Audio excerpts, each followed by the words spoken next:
this election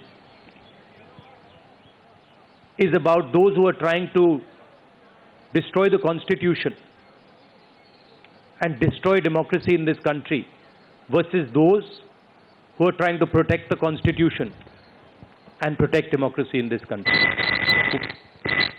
We do believe that it is very important, once this fight is won, that we look after the interests of the vast majority of our people, that India is not run for 2 or 3 large conglomerates, large businesses, that it is run for the vast majority of people, that we are not a nation of monopolies, we are a nation where there is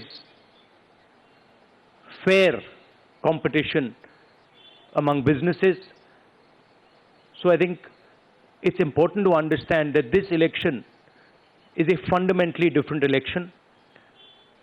I don't think democracy has been as much at risk, the Constitution has been as much at risk as it is today.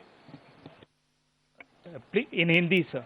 ये जो चिदम्बरम जी ने कहा उससे मैं सहमत हूं, मगर ये जो चुनाव है ये लोकतंत्र को और संविधान को बचाने का चुनाव है।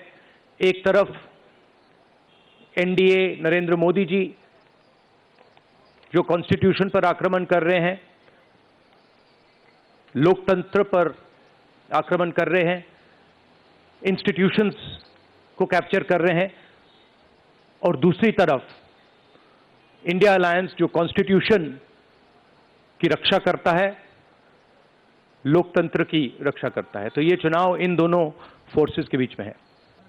राहुल जी, आपने ओपीएस को लेके लगातार जो है झंडा बुलंद किया है। तमाम सरकारें आपकी, उन्होंने ओपीएस का वादा किया था। चिदम्बरम साहब, you had promised OPS and in Himachal and Rajasthan you implemented OPS, but in the manifesto the OPS scheme is missing. So is there is there a introspection that it's not viable economically? Is it that? It's not missing as such. It's very much on our minds. But please remember the developments that have taken place in the last 4 months. The government has appointed a committee headed by the Finance Secretary to review the NPS and the demand for OPS and to find a way in which the objectives of OPS can be financed by a funded pension scheme. Which means the government has come around to the point of view that while the OPS delivered benefits to the pensioners, the NPS made it sustainable. Now a committee has been appointed under the Finance Secretary